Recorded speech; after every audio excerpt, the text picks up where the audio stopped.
ये कहानी है फ्यूचर यानी काफी आगे के टाइम की 2040 की, जहाँ पर 8 साइंटिस्ट को प्लैनेट मार्स सैयारे पर भेजा जाता है रिसर्च के लिए। और ये जमीन से भेजा गया पहला मिशन था ताकि वो पता कर सके कि यहाँ कभी जिंदगी मुमकिन थी या हो सकती है। उन लोगों को यहाँ 6 महीने हो गए हैं और अब बस यहाँ एक ही दिन इनको रुकना है, जिसके बाद ये वापस जमीन पर जाने के लिए निकलेंगे। अब यहाँ रोवर यानी मार्स की गाड़ी में विंसेंट टामी साइंटिस्ट और उसके साथी बैठी थी, जो अपनी एक बायोलॉजिस्ट को लेने जा रहे थे। पर तभी यहाँ काफी बड़ा रेत का तूफान आ जाता है। पर ये लोग घबराते नहीं, क्योंकि रोवर को इसीलिए बनाया होता है ताकि इस साथी तूफान से निमट सके। पर ये लोग फिर भी तूफान से निकलकर अपनी बायोलॉजिस्ट के पास आ जाते हैं, जो इस वक्त मिट्टी के सैंपल लेकर उन्हें चेक कर रही थी। पर उसे कुछ नहीं मिलता। वो काफी गुस्से में थी कि हमें यहाँ रिसर्च करते 6 महीने हो गए हैं, इतनी मेहनत कर रहे हैं, पर अभी तक हमें कुछ नहीं मिला। तो इन सब के पास मेन बेस स्टेशन से मैसेज आता है, जो स्टेशन मार्स के चारों तरफ बनाया गया था। मैसेज था कि आप सबको लेने हम कुछ ही देर में स्पेसशिप भेज रहे हैं, तो सब लोग तैयारी कर लें। पर यहाँ एक साइंटिस्ट जिसका नाम मार्को था, वो अपने कैप्टन को कहते हैं कि मैं बाहर जाना चाहता हूँ, जिस पर कैप्टन का कहना था कि अब क्यों जाना है बाहर, हम लेने आ रहे हैं। और वैसे भी मिशन तो बंद कर दिया है जब कुछ मिला ही नहीं यहाँ पर। जिस पर मार्को कहता है कि मैंने मार्स की एक जगह साइट 9 पर एक डिवाइस लगाई थी जो काम नहीं कर रही, तो मैं उसे ठीक करने जाना चाहता हूँ। ये सुनकर कैप्टन को काफी हैरानी हुई कि अब इसने डिवाइस ठीक करके क्या करना है, लेकिन वो फिर भी मान गई। कहते हैं कि ठीक है चले जाओ, पर अकेले नहीं, अपने साथी को साथ लेकर जाओ, और हाँ रात होने से पहले वापस भी आ जाना। अब ये लोग यहाँ से निकलने ही वाले थे कि तभी यहाँ विंसेंट, उसके साथी और बायोलॉजिस्ट भी आ जाते हैं। ये तीनों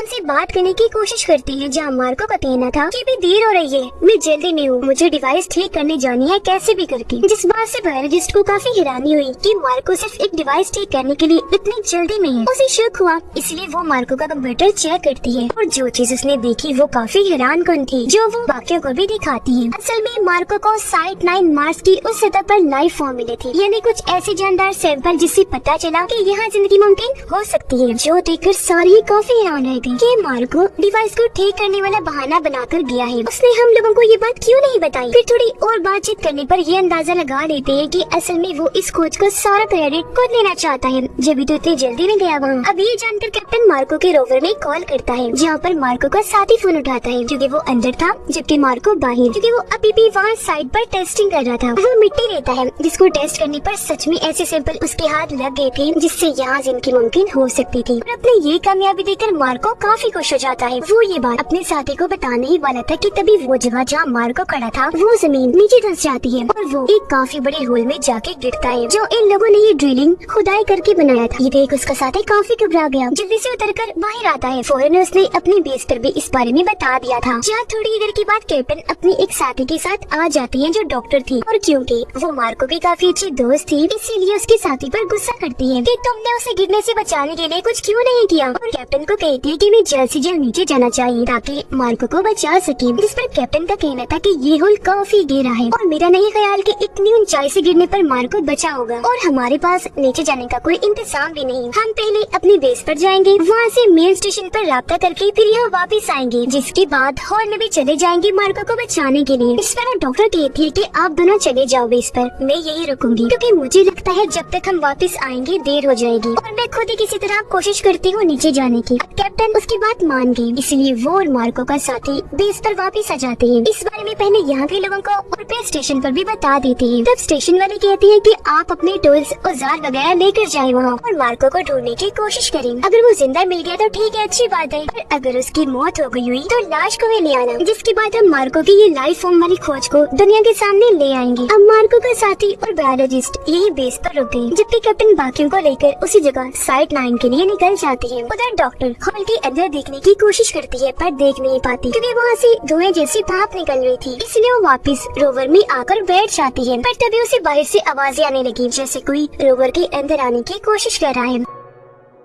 अब वो बाहर गए चेक करने, पर जो उसने देखा उसे देखकर पहले तो वो काफी घबरा गई, और फिर जोरदार चीख मार देती है। अब उसने क्या देखा था ये हमें दिखाया नहीं जाता, क्योंकि स्क्रीन इधर ही ब्लैक हो जाती है। अब तभी कैप्टन भी अपने साथियों के साथ यहाँ पहुँच जाता है। कैप्टन और विंसेंट अब होल के अंदर देखने लगे, जबकि बाकी दोनों साइंटिस्ट रोवर के अंदर चले जाती है ताकि डॉक्टर को बुला सके। पर पूरा ही रोवर चेक करने पर इन्हें डॉक्टर कहीं नहीं मिलती, जिससे लोग ये अंदाजा लगा लेते हैं कि किस तरह वो होल के अंदर चली गई होगी मार्को को बचाने के लिए। जिसके बाद अब ये विंसेंट को रस्सी से बांधकर होल में भेजना शुरू कर देते हैं। अब जब वो इस होल की तह में आता है तो उसे यहाँ एक अजीब सी चीज मिलती है जो दरअसल एक जिंदा बैक्टीरिया था जो पत्थरों पर तेजी से ग्रो हो रहा था, बढ़ता जा रहा था। ये चीज विंसेंट को अजीब तो लगी पर वो फिलहाल इस पर ध्यान ना देकर मार्को और डॉक्टर को ढूंढने पर लग जाता है, पर वो उसे कहीं भी नहीं मिलती, इसीलिए वो बाहर आ जाता है। अब इनका साथी पायलट बताता है कि मैंने 2 लोगों के पैरों के निशान देखे हैं जो हमारी बेस की तरफ जा रहे हैं। जो सुनकर कैप्टन को काफी हैरानी हुई। वो सोचता है कि मार्को और डॉक्टर के अलावा यहाँ पर और कोई नहीं था, तो ये तो पक्का है कि पैरों के निशान उन्हीं के हैं। पर अगर मार्को बच भी गया था और डॉक्टर ने उसे बाहर निकाल भी लिया तो वो रोवर में क्यों नहीं गई, ऐसे पैदल ही क्यों निकल गई। पर बेस में अलर्ट टाइप कि कोई उनके बेस की तरफ आ रहा है। तब बायोलॉजिस्ट और मार्को का साथी चेक करते हैं। उन्हें लगा कि हमारा ही कोई साथी होगा, इसलिए मार्को का साथी दरवाजा खोलने चला गया। उसने जब सुराग से देखा तो वहाँ मार्को था। जब दरवाजा खोलकर वो उसे अंदर कर लेता है, पर मार्को की हालत ठीक नहीं लग रही थी, इसीलिए उसका साथी जल्दी से उसका हेलमेट उतारता है। पर वो ये देखकर काफी डर गया कि मार्को का चेहरा बहुत काला पड़ चुका है, उसकी जिल्द भी अजीब हो गई है और अब वो इंसान तो बिल्कुल भी नहीं लग रहा। जिसके बाद वो अपना कंट्रोल खो देता है। ड्रिल मशीन लेकर अपने साथी पर हमला कर देता है। उसे मार मार कर मार्को ने काफी जख्मी कर दिया था, लेकिन फिर भी एन मौके पर वो सिक्योरिटी अलार्म बजा देता है, जो सुनकर बायोलॉजिस्ट बाहर आए चेक करने के क्या हुआ है। लेकिन तभी यहाँ मार्को के साथी डॉक्टर भी आ गई। उसका भी वही हाल था और यहाँ वो भी अपना कंट्रोल खोकर बायोलॉजिस्ट पर हमला कर देती है और पागलों की तरह उसके पीछे पड़ गई। पर बायोलॉजिस्ट उसे धक्के मारकर टांगों से मारकर खुद से दूर कर देती है और किसी तरह दोनों को एक कमरे में बंद कर दिया था उसने। यानी कि ये तो साफ हो गया कि पैरों के निशान इन दोनों के थे, पर किसी को ये अंदाजा नहीं था कि वो इस तरह के अजीब बन गए थे। तभी बाहर कैप्टन भी अपने साथियों के साथ आ जाते हैं। उन्हें जब बेस से अजीब आवाजें आई तो वो काफी घबरा गए, इसीलिए अपने साथियों को बाहर ही रोकते हैं और खुद अकेले ही बेस के अंदर जाते हैं चेक करने की आखिर बात क्या है। वो ये देखकर काफी घबरा गई कि यहाँ हर तरफ खून ही खून फैला हुआ है और बायोलॉजिस्ट उस कमरे के बाहर घबराई हुई खड़ी थी जिसके अंदर उसने उन दोनों को बंद कर दिया था। उनकी हालत देखकर कैप्टन भी घबरा गई, सोचने पड़ जाते हैं कि इन्हें क्या हुआ, लेकिन वो बायोलॉजिस्ट को कहती है कि हमें जल्दी से यहाँ से निकलना होगा, ये बहुत खतरनाक लग रही है। अब बायोलॉजिस्ट तो यहाँ से बाहर आ गई, पर जब कैप्टन जाने वाली थी तब दरवाजा खोलकर मार्को बाहर आ जाता है और उसने कैप्टन पर भी हमला कर दिया था उन पर वार करके। पर वो जैसे तैसे अपनी जान बचाकर बाहर आ ही गई, लेकिन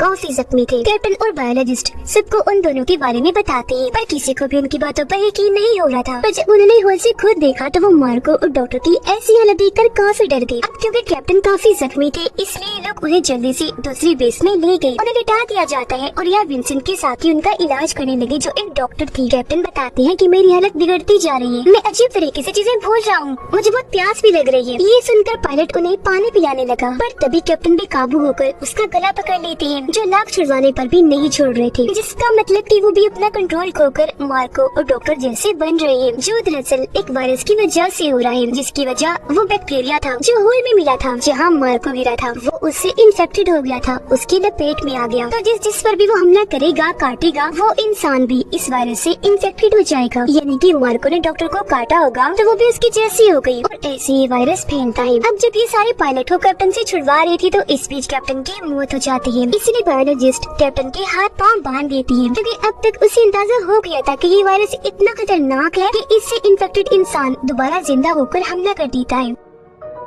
अब तभी स्क्रीन पर देखते हैं कि जहाँ मार्को और डॉक्टर को बंद किया गया था वो वहाँ का दरवाजा तोड़कर दूसरे कमरे में आ गई। वो यहाँ आने की भी कोशिश कर रही है और अगर ऐसे चलता रहा कुछ ना किया गया तो वो भी यहाँ आ जाएंगे, क्योंकि वो खतरनाक होने के साथ साथ ताकतवर भी हो गई है, जिससे सारे ही काफी घबरा गए। अब यहाँ विंसेंट एक आइडिया देता है कि मैं एक अंडरग्राउंड पाइप के जरिए अपने बेस के पहले कमरे में जाता हूँ, क्योंकि मेन से जाना खतरे से खाली नहीं। वहाँ जाकर मैं सिस्टम को चलाऊंगा और फिर अपने स्टेशन पर राब्ता करके यहाँ की सूरत हाल के बारे में बताऊंगा ताकि वो यहाँ मदद पहुँचा सके। अब ये आइडिया सबको पसंद आया, इसीलिए विंसेंट वहाँ के लिए निकल जाता है, जबकि उसके डॉक्टर साथी कैप्टन के खून का सैंपल लेकर चेक करने लगती है कि आखिर इन सब के साथ हो क्या रहा है। जहाँ टेस्ट करके उसे पता चला कि सिर्फ उसी लाइफ फॉर्म की वजह से हो रहा है जो मार्को को साइड 9 की सतह पर मिला था, और जो बैक्टीरिया होल के अंदर बड़ा हो रहा था वो भी इसी की वजह से, क्योंकि इस वायरस की मेन जड़ ही लाइफ फॉर्म था, जिससे वो बैक्टीरिया इतना खतरनाक हो गया कि इन्हें इन्फेक्टेड करने लगा। पहले इंसान के जिस्म पर कंट्रोल करके सारी यादों को मिटाता है और फिर पूरी ही तरह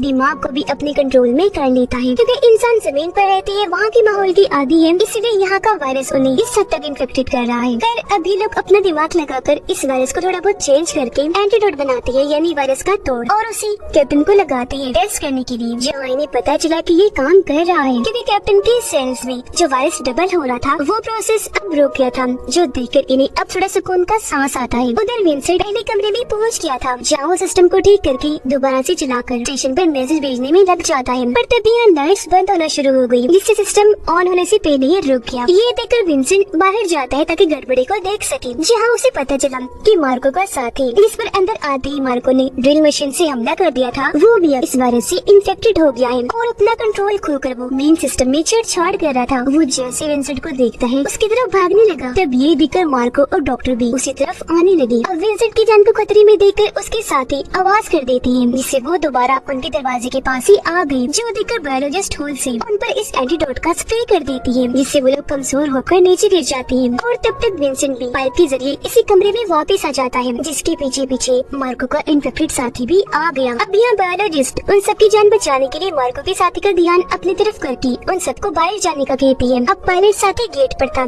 इसलिए उसे लग रहा था कि बायोलॉजिस्ट अंदर इसलिए रुक गई है क्योंकि अब वो भी इन्फेक्टेड हो चुकी है। इसलिए वो विंसेंट और उसके साथी को बाहर निकालकर बायोलॉजिस्ट को मार के साथी के साथ ही अंदर बंद कर देता है, जो इन्फेक्टेड था, जिससे वो बेचारी वही उसके साथ ही फंस गई। और अभी तीनों उस कमरे से बाहर भागने लगते हैं, जहाँ पर इन्फेक्टेड मार्को विंसेंट के साथी पर हमला करके उसे जख्मी कर देता है। तब ये लोग उसे जख्मी हालत में लेकर रोवर में आ गए और यहाँ विंसेंट अपने साथी को इंजेक्शन लगाता है ताकि उसे कुछ हो ना। अब इन लोगों को याद आता है कि इस रोवर में पावर एनर्जी कम है, पर साइड लाइन पर खड़े एक रोवर में बहुत सारे पावर है, तो ये सब अब उसकी तरफ ही जाने लगी। इस बीच उन्होंने ये भी नोटिस कर लिया कि हमारे इन्फेक्टेड साथी भी अब हमारा पीछा कर रहे हैं, यानी कि जो इन्होंने एंटीडोट बनाया था ये उसमें कामयाब नहीं रहे, क्योंकि वो बस कुछ ही देर के लिए वायरस के असर को रोक सकता है, मुकम्मल खात्मा नहीं करता, जिसके कुछ ही देर के बाद वायरस का असर दोबारा हो जाता है, यानी कि ये वायरस इतना खतरनाक है। उधर वो लोग साइड लाइन पर पहुंच गए। इस रोवर में विंसेंट और उसके साथी रुकते हैं, जबकि पायलट दूसरे रोवर को लेने जाता है, जहाँ जाकर वो विंसेंट से रब्ता करता है, कहता है कि तुम्हारे साथी इन्फेक्टेड है, मैं उसे साथ ले जाने का रिस्क नहीं ले सकता। अगर तुम मेरे साथ उस जगह पर जाना चाहते हो जहाँ से मैं स्पेसशिप लेने आ रही है, तो तुम्हें अपने साथी को छोड़ के आना होगा, जिसके लिए विंसेंट मना कर देता है कि नहीं, मैं ऐसे नहीं कर सकता, उसके बगैर नहीं आऊंगा।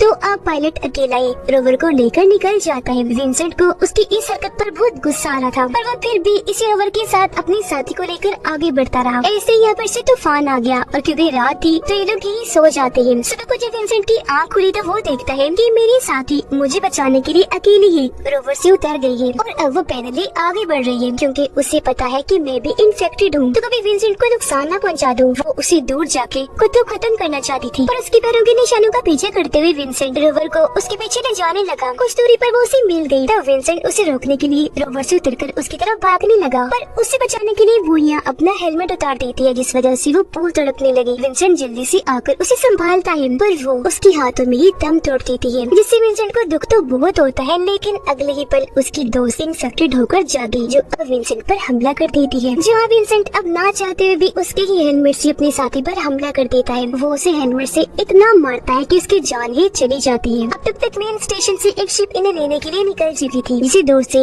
विंसेंट देख चुका था। वो ये भी देख लेता है कि मेरे इन्फेक्टेड साथी भी यहाँ मौजूद है। साथ ही पायलट भी दूसरे रोवर को लेकर यहाँ आ गया है। अब यहाँ विंसेंट शिप के अंदर राब्ता करने की कोशिश करता है, पर उसकी आवाज शिप के लोग सुन नहीं पाते, क्योंकि फासला ज्यादा होने की वजह से ट्रांसमीटर में उसकी आवाज आ ही नहीं रही थी। पर यहाँ विंसेंट ट्रांसमीटर से शिप के अंदर की आवाजें सुन पा रहा था। वहाँ पर दो लोग थे। शिप को आता हुआ देखकर वो तीनों इन्फेक्टेड साथी उस तरफ बढ़ने लगे। शिप के लोग भी दरवाजा खोल देते हैं, ये समझकर कि ये लोग बचे हुए हैं, जिंदा है, पर वो इन्फेक्टेड लोग उन पर हमला कर देते हैं, जिससे विंसेंट अब शिप वाले लोगों की बस चीखों की आवाजें सुन पाता है। ये जब पास किया तो देखता है कि शिप के दोनों लोग मारे गए हैं और वहाँ उनकी लाशें पड़ी हैं। अब विंसेंट को यहाँ मार्को भी दिखाई दिया, और क्योंकि सबसे पहले वो इस वायरस की लपेट में आया था, तो उसकी हालत तो बहुत ही खराब थी, क्योंकि अब उसके जिस्म पर बस हड्डियां ही नजर आ रही थी। फिर अब विंसेंट उस शिप में चढ़ जाता है। पायलट कैबिन में जब वो आया तो देखता है कि यहाँ पायलट पहले से ही मौजूद है, पर वो अब इन्फेक्टेड हो चुका है। विंसेंट उसे देखकर कहता है कि तुम नहीं जा रही मेरे साथ, क्योंकि हम इस वायरस को अपनी दुनिया में जमीन पर नहीं ले जा सकते। जैसे मेरे साथी नहीं जा सकती थी, तुम भी अब नहीं जा रही। इस पर पायलट कहता है कि नहीं, मैं जाऊंगा, क्योंकि जमीन पर जाकर हम इसका इलाज ढूंढ लेंगे। लेकिन फिर भी विंसेंट उसे रोकने लगा और ऐसे दोनों की हाथापाई होने लगती है, जिस लड़ाई में पायलट विंसेंट पर चाकू से हमला कर देता है और वो वहाँ पर बेहोश हो गया। अब पायलट फिर स्पेसशिप को स्टार्ट करके जमीन की तरफ ले जाने लगा।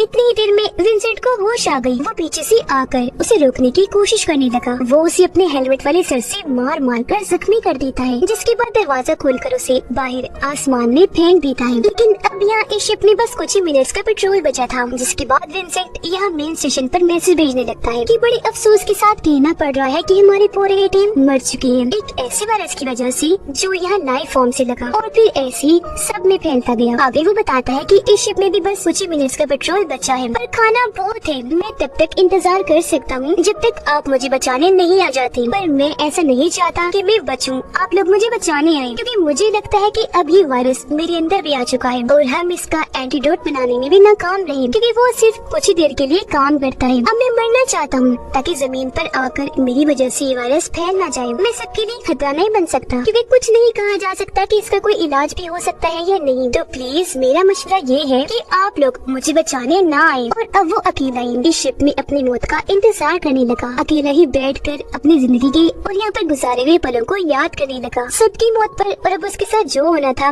उस वजह से वो काफी दुखी भी था, और उसके दुख के साथ ही ये फिल्म इधर ही खत्म हो जाती है।